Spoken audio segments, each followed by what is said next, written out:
In the implementation of accountability in yourself and your organization, once you understand and begin to internalize the concept that 100% personal accountability is available to everyone, you have to start where people are to bring it back to the organization successfully.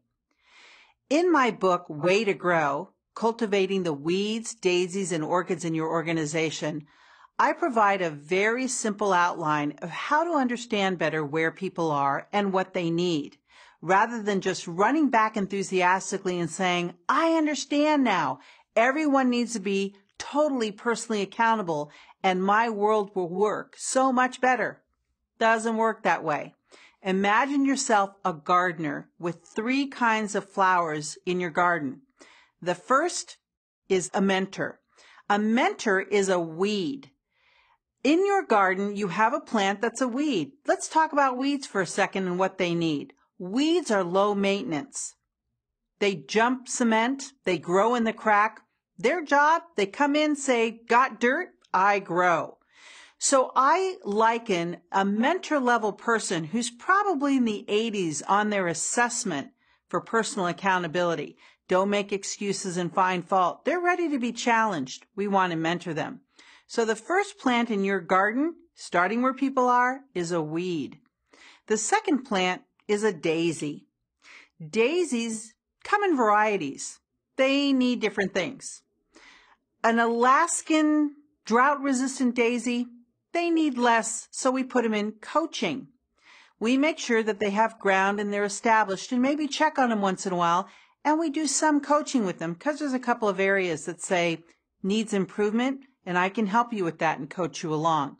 So we might coach that daisy 1 time a month for 3 months. And then we have the kind of daisy that needs sun and shade and watered regularly, because that's what it says on the back of the seed package in order for it to thrive. Spend more time coaching. Maybe you've noticed they're excellent at the budgeting process, but not so good in the interpersonal skill area when it comes to someone who's demanding. So you want to coach them, meet with them regularly, work on that area where they can survive and thrive in your garden. They tend to be in the 70s on the assessment. And the third flower in your garden, an orchid. Orchids tend to have this kind of behavior. I need steam. It's too hot. It's too cold. Where's my special food? Turn me to the left so the sun hits me just right so that I can perform. They are just such high maintenance. They tend to suck the energy right out of you and everybody around them, and they tend to be in the 60s on the assessment for accountability. A lot of excusing and blaming, need lots of attention. They just take all your energy when you're trying to manage, and a lot of times I hear people say, I feel like I'm babysitting them.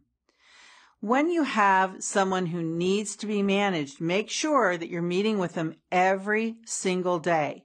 Not because you're micromanaging, but they need lots of tending. Check in. Am I clear? Let's make sure you're getting what you need. And if you'll give it what it needs, then you'll notice then they need coaching, and you actually can get them into being weed speed. Some never change, and then we just pass them around the organization and say, we have a beautiful flower for you, it's your turn. Or we start giving it what it needs to thrive. Then you'll run into this problem now and again. You have an orchid that thinks it's a weed. The first thing to focus on is their job description, and are they performing? So go back to the basics with people that are orchid or managed level, and again, start where they are. Give them what they need to thrive. People don't just magically move to 100% personal responsibility and accountability for themselves. You have a group maybe you didn't pick, assess where they are, and give them what they need.